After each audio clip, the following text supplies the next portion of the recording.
Il y a un moment que Carl Jung considérait comme le test ultime pour déceler ceux qui vous détestent en secret.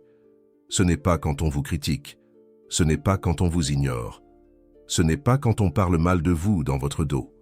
C'est quelque chose de beaucoup plus subtil, beaucoup plus révélateur. Et la majorité des gens l'ignorent complètement. C'est le moment où vous échouez. Jung a découvert qu'à cet instant précis, dans ces premières secondes, après qu'une tuile vous soit tombée sur la tête, les visages de ceux qui vous entourent révèlent une vérité qu'ils maintiennent habituellement occultée. Et cette vérité peut détruire votre perception d'amitié, que vous croyiez incassable. Ce que vous allez apprendre aujourd'hui changera à jamais la façon dont vous observez les gens, quand les choses ne tournent pas rond pour vous. Vous allez découvrir les 6 signes qui trahissent quelqu'un qui secrètement savoure votre échec. Et vous allez comprendre pourquoi, selon Jung, c'est le signe le plus clair et le plus inéquivoque de haine cachée. Si ce contenu vous aide à voir ce que vous ne voyiez pas avant, abonnez-vous maintenant. Ça ne coûte rien et ça me permet de continuer à révéler ce que d'autres préfèrent maintenir dans l'ombre. Les Allemands ont un mot pour ça qui n'existe pas vraiment en français. Ils appellent ça Schadenfreude, qu'on pourrait traduire par joie maligne. C'est ce plaisir secret, parfois inconscient, que certaines personnes ressentent quand vous allez mal. Jung a étudié ce phénomène pendant des décennies, et il est arrivé à une conclusion perturbante. La joie maligne n'est pas simplement de la cruauté. Ce n'est pas simplement un manque d'empathie. C'est la projection la plus pure de l'ombre. C'est la manifestation la plus claire. Que quelqu'un a été en compétition avec vous en silence, et que dans cette compétition secrète, votre échec est sa victoire. Le plus terrifiant dans tout ça, c'est que la personne qui ressent de la joie maligne à votre égard peut ne pas en être consciente. Jung enseignait qu'une grande partie de notre psyché opère hors de notre conscience. Quelqu'un peut sincèrement se croire votre ami, peut se croire quelqu'un qui vous veut du bien, et en même temps ressentir un soulagement secret, presque un plaisir, quand les choses ne se passent pas comme vous l'espériez. C'est la trahison la plus profonde, pas celle qui vient d'ennemis déclarés, mais celle qui vient de ceux qui se croient vos alliés, tout en célébrant inconsciemment chacun de vos faux pas. Le premier signe que Jung a identifié est le plus subtil de tous. Il l'a appelé la micro-expression de soulagement. Elle se produit dans les 2 premières secondes, après qu'une personne apprend votre échec, avant que le masque social ne s'active, avant que les mots de réconfort n'apparaissent. Dans ces 2 secondes, il y a un éclair sur le visage. Ce n'est pas un sourire complet, c'est quelque chose de plus petit, une légère relaxation des muscles faciaux, un bref soulèvement des commissures des lèvres, un adoucissement presque imperceptible, de la tension qu'ils maintiennent normalement. C'est comme si, pour un instant, ils arrêtaient de rivaliser. C'est comme si un fardeau invisible se levait de leurs épaules, parce que dans l'économie psychologique de l'ombre, votre échec signifie qu'ils ne sont plus aussi loin derrière. Votre chute les élève relativement. Et ça, même si c'est pour une seconde, leur procure un soulagement. Jung a observé ça répétitivement chez ses patients, des personnes qui venaient en thérapie. Ça confuse sur pourquoi certaines amitiés se sentaient épuisantes. Quand ils commençaient à prêter attention à ces micro-expressions, la vérité se révélait.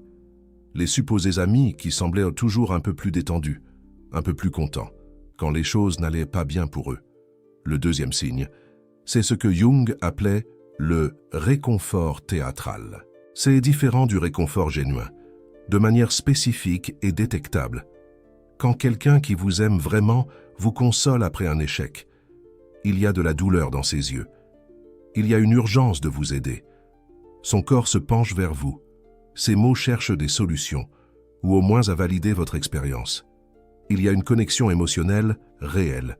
Mais quand quelqu'un qui secrètement savoure votre échec tente de vous consoler, il y a une qualité théâtrale dans tout l'acte. Les mots corrects sont là, mais quelque chose ne colle pas. Son corps peut se maintenir à distance. Ses yeux peuvent ne pas montrer la douleur que ces mots expriment. Et crucialement, le réconfort vient souvent accompagné de quelque chose d'autre. Ce quelque chose d'autre est le troisième signe. Jung l'a appelé la leçon prématurée C'est quand quelqu'un, au milieu de votre douleur causée par l'échec, commence à vous expliquer ce qui a mal tourné, pourquoi vous avez pris la mauvaise décision, ce que vous auriez dû faire différemment, superficiellement. Ça peut sembler être un conseil bien intentionné. Mais Jung enseignait à regarder le moment. Un ami véritable attend. Il vous soutient d'abord émotionnellement. Il valide d'abord votre douleur. Les leçons viennent après, quand vous êtes prêt à les entendre. Mais celui qui secrètement savoure votre échec a une urgence pour la leçon. Parce que la leçon n'est pas réellement pour vous aider. C'est pour établir sa supériorité. C'est pour laisser clair qu'ils auraient fait les choses mieux. C'est pour convertir votre échec en évidence de sa propre compétence. Prêtez attention à ça la prochaine fois que quelque chose tourne mal pour vous. Qui attend pour vous soutenir d'abord et qui saute directement pour vous expliquer ce que vous avez fait de travers. La différence vous dira beaucoup sur ceux qui sont réellement de votre côté. Le quatrième signe est l'un des plus douloureux à reconnaître. Jung l'a appelé la mémoire sélective de l'échec. C'est quand quelqu'un se souvient de vos échecs avec une clarté suspecte. Quand ils peuvent vous citer exactement ce que vous avez dit, ce que vous avez fait, comment vous vous êtes trompé. Mais, curieusement, ils ont de la difficulté à se souvenir de vos succès avec le même détail. Ça se produit parce que l'ombre prête attention à ce qui la nourrit. Et pour quelqu'un qui inconsciemment rivalise avec vous, vos échecs sont de la nourriture. C'est la preuve que vous n'êtes pas si spécial, que vous n'êtes pas si capable, que la distance entre vous n'est pas si grande. Jung a travaillé avec une patiente qui décrivait une amie de longue date. Cette amie pouvait se souvenir de chaque erreur que la patiente avait commise, chaque relation ratée, chaque projet qui n'a pas fonctionné, chaque décision discutable. Mais quand la patiente lui demandait à propos de ses réussites, l'amie disait des choses comme « Ah oui, quelque chose de ça, je me souviens » ou « Je crois que tu as mentionné quelque chose ». La mémoire sélective n'est pas un accident. C'est l'ombre qui archive des preuves.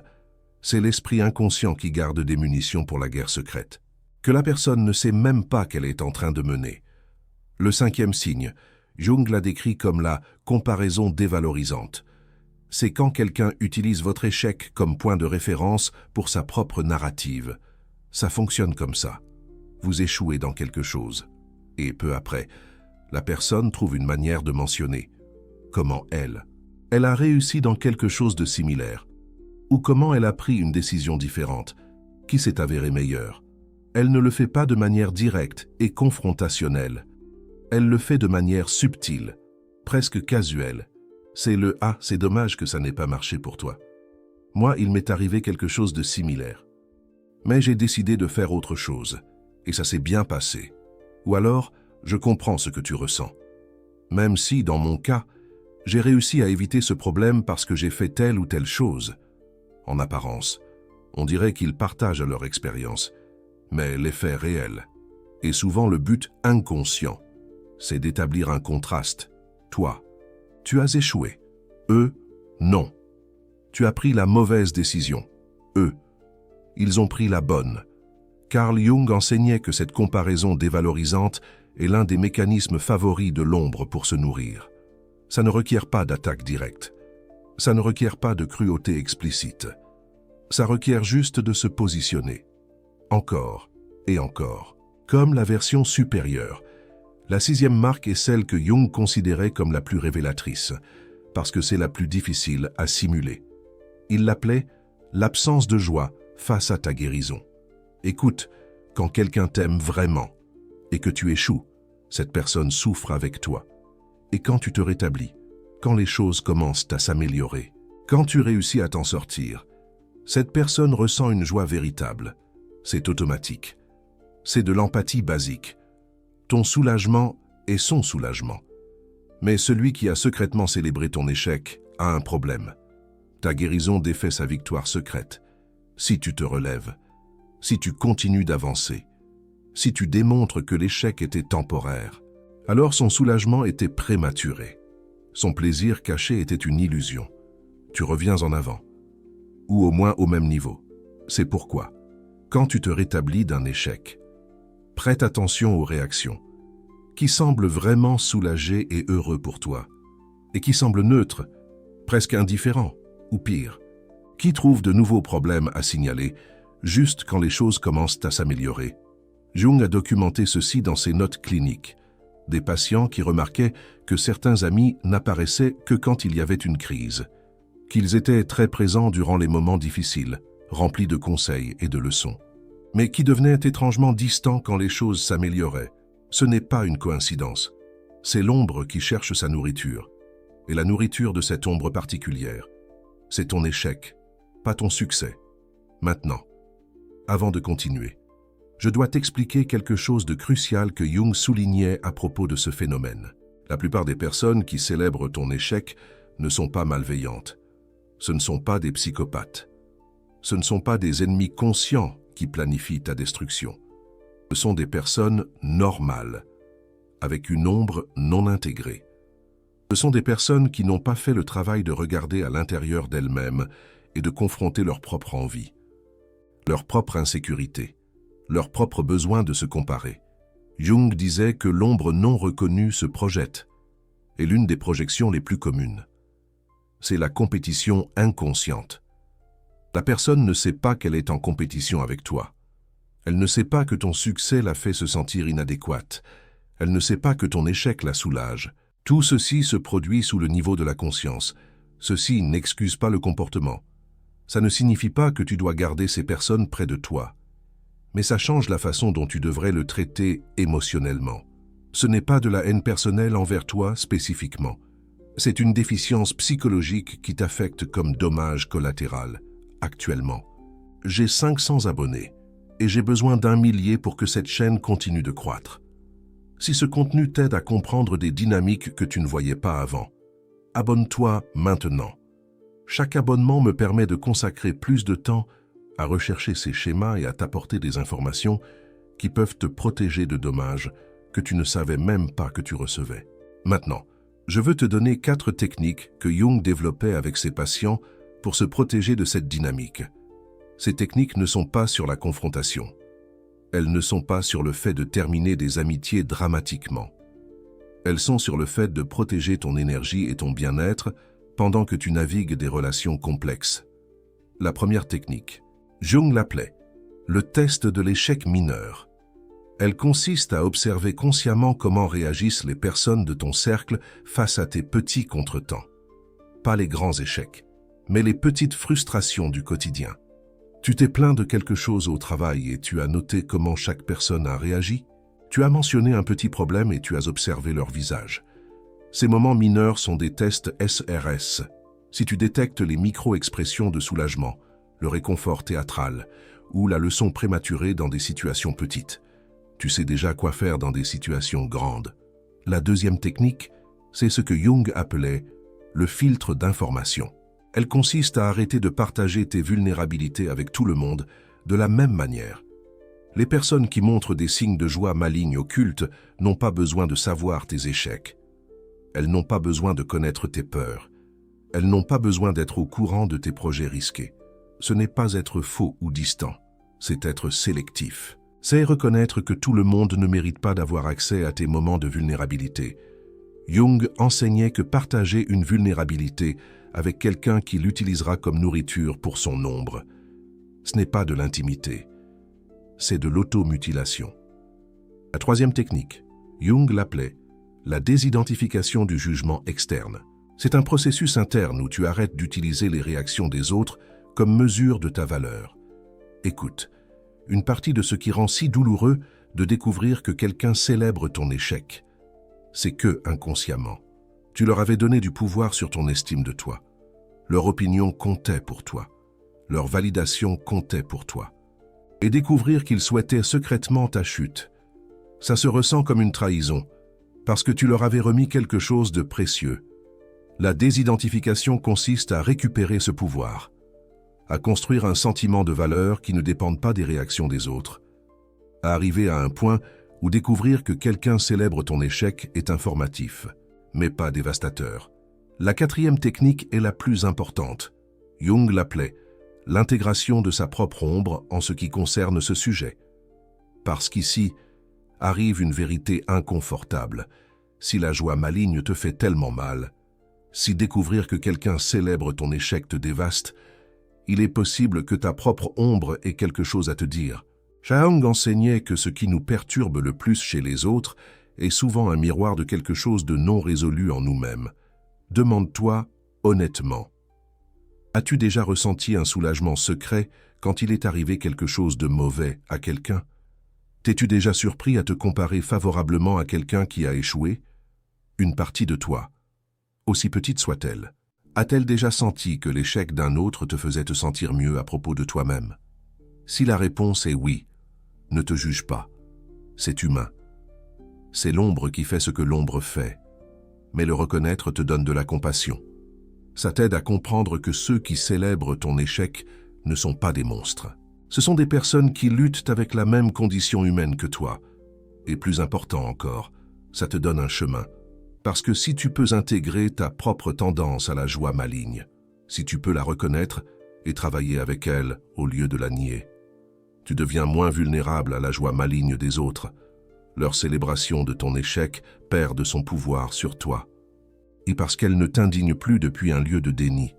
Avant de terminer, je dois être honnête avec toi. Cette vidéo aborde des thèmes que la plupart préfèrent ignorer. Il est tellement plus confortable de croire que nos amis sont sincères. Il est plus confortable de ne pas scruter les micro-expressions. Il est plus confortable de ne pas poser les questions qui dérangent. Mais Jung a passé sa vie à enseigner que le confort psychologique a un prix. Et ce prix, c'est la vulnérabilité face à des dynamiques que nous ne voyons pas. Les personnes qui vous entourent, célébrant silencieusement vos échecs, peuvent être en train de drainer votre énergie, d'affecter votre confiance et de saboter votre bien-être sans même que vous le sachiez. Le Super Thanks que vous voyez là en bas n'est pas seulement un soutien financier. C'est votre façon de dire « Cette information est importante. Continuez à révéler ce que les autres ne veulent pas voir. » Chaque soutien me permet de consacrer plus d'heures à rechercher ces schémas et à les traduire en connaissances pratiques qui puissent protéger plus de personnes. Jung a dit un jour que tant que tu ne rendras pas conscient l'inconscient, celui-ci dirigera ta vie et tu l'appelleras destin. Les personnes qui célèbrent votre échec opèrent depuis leur inconscient. Elles ne savent pas ce qu'elles font. Mais cela ne signifie pas que vous devez être leur victime inconsciente. Aujourd'hui, vous avez appris les 6 signes. La micro-expression de soulagement, le réconfort théâtral, la leçon prématurée, la mémoire sélective de l'échec, la comparaison dévalorisante et l'absence de joie face à votre rétablissement. Ne vous obsédez pas à chercher ces signes chez tout le monde. Ne devenez pas paranoïaque, mais incorporez cette conscience dans votre évaluation des relations. Faites attention au moment d'échec. Observez qui est réellement avec vous et qui est secrètement soulagé que vous ayez trébuché. Votre échec est une épreuve du feu pour vos relations. C'est le moment où les masques glissent, ne serait-ce que pour un instant. Apprenez à lire cet instant. Et vous en saurez plus sur ceux qui vous entourent que des années d'interaction normale ne vous l'enseigneraient. Jung a passé sa vie à enseigner que la vérité nous rend libres, même si elle nous met d'abord mal à l'aise. La vérité sur ceux qui célèbrent votre échec est inconfortable, mais la connaître vous libère d'investir de l'énergie émotionnelle dans des relations qui secrètement vous drainent. Commentez ci-dessous avec un numéro de 1 à 6. Combien de ces signes avez-vous reconnus chez quelqu'un dans votre vie? Ne citez personne, seulement le numéro. Voyons combien d'entre nous ont été entourés de joie maligne, occulte sans le savoir. Et si vous voulez que la prochaine vidéo porte sur la façon dont réagit quelqu'un qui vous déteste en secret quand vous avez enfin du succès, commentez le mot « révélation ». Votre vote décide du prochain thème. L'échec fait mal. Mais découvrir qui célèbre votre échec peut être le cadeau le plus précieux que cet échec vous donne. Parce qu'il vous montre avec qui vous cheminez vraiment. Et Jung le savait. Les Allemands lui ont donné un nom. Et maintenant, vous aussi, vous le savez.